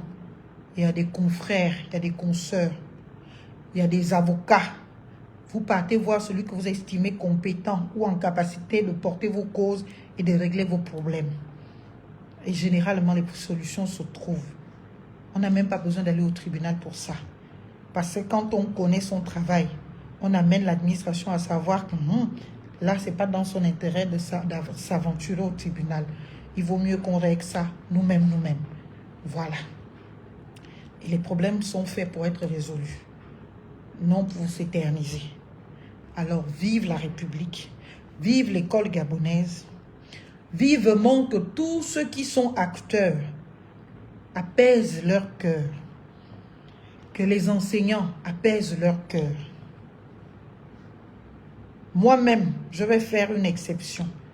Je vais même réduire de plus de 30%, bon, on va même dire 60% de frais de consultation pour tous les enseignants. Donc, venez au cabinet.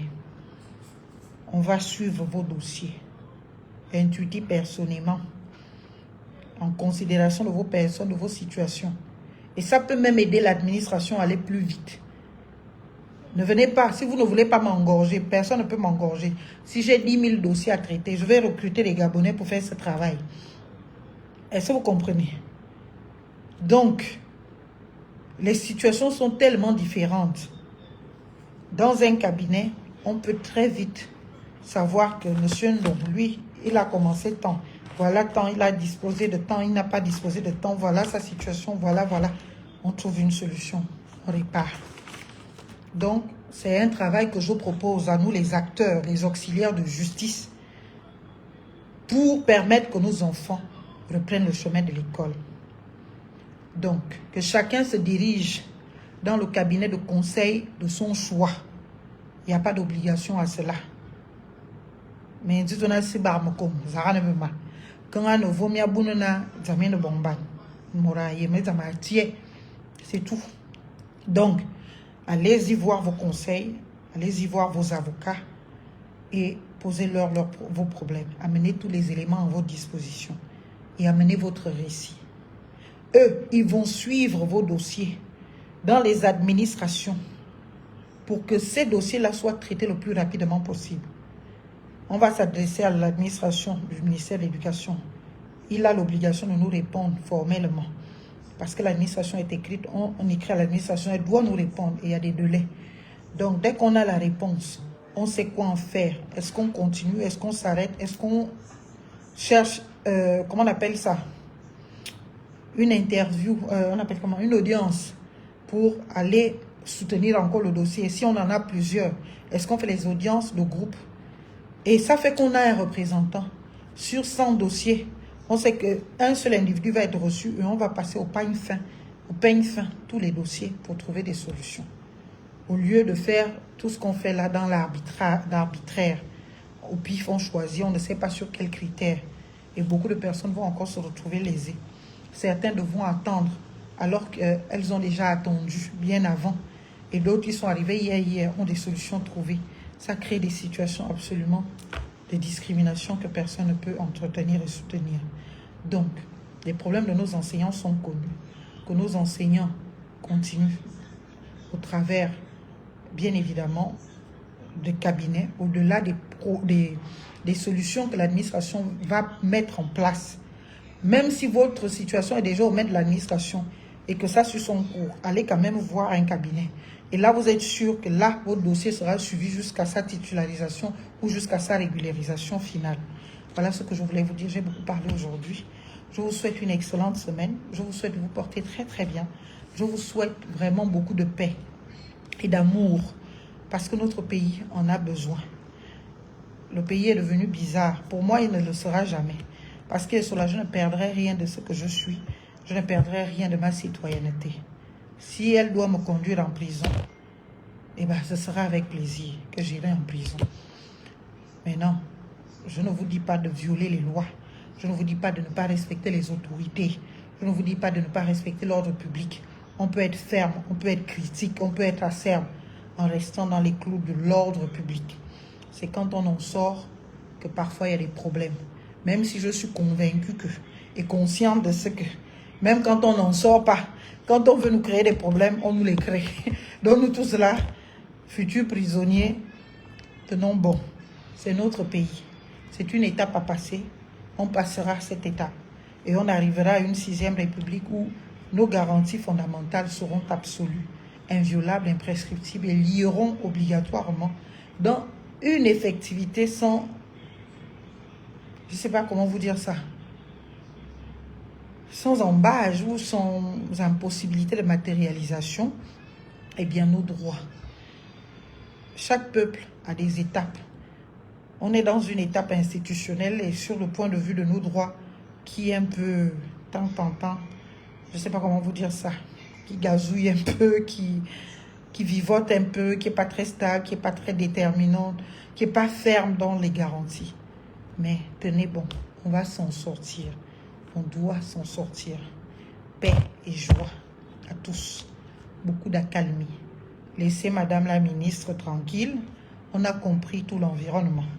On a compris tout ce qui s'est passé. Donnez-lui l'opportunité au moins de régler le problème là. Donnez-lui l'opportunité de régler. Maintenant après, si on estime qu'elle doit continuer, qu'elle continue. Mais non, si elle ne doit pas continuer aussi, elle va aller voir ailleurs. C'est notre pays. Elle est gabonaise. Et d'autres sont gabonais. Donc autant elle peut être appelée là, autant d'autres le peuvent. Personne n'a le titre foncier, comme on le prétend, d'un ministère. Et je ne peux pas penser que le président de la République soit lié à obligatoirement maintenir un individu à un poste. Je ne le pense pas. Donc si elle est là, même si tout nous montre qu'elle est désavouée, c'est que quelque part lui-même n'a pas encore décidé qu'elle parte. Et en tant que président de la République, je pense qu'il lui revient l'absolu droit de décider d'en faire ce qu'il veut. Donc, trouver des solutions. Si on a libéré, je ne voudrais pas que cette libération soit provisoire. Je voudrais que le parquet de la République, le procureur de la République prenne son courage à 2 mains et décide justement d'abandonner les poursuites contre M. Libama et M. Ndong. Vraiment, de classer sans suite ou je ne sais pas trop quoi qu'il va inventer. Mais que cette affaire ne prospère pas et qu'on sorte de cette histoire de liberté provisoire. J'ai déjà démontré qu'il n'existe pas de liberté provisoire dès lors que la culpabilité et l'imputabilité d'une personne n'aient encore été établies. Ce sont des citoyens libres libres de plein droit. Ce qui était provisoire, c'était la détention. Maintenant qu'ils sont libres, ils doivent recouvrer toute leur liberté et que le parquet de la République fasse son travail, corrige son erreur et se rattrape au travers de l'abandon total des poursuites ou d'un classement sans suite. Voilà ce que je voulais dire. Vive la République, vive le Gabon, pour que vivent les Gabonais dans leur dignité. Ne vous taisez plus, ne vous cachez plus. Vous avez des droits, aussi minimes soient-ils, revendiquez-les utilement, sans exagération, sans vous mettre en danger. Parce que beaucoup, au départ, tu as raison, tu finis par avoir tort parce que tu exagères de ce qui t'est dû et de ce à quoi tu as droit. Et tu rentres dans des qualifications pénales qui ne sont pas correctes et qui ne sont pas bien. Je vous aime de tout mon cœur. Vive la République pour que vive le Gabon. À très bientôt. Bonne soirée. Ciao.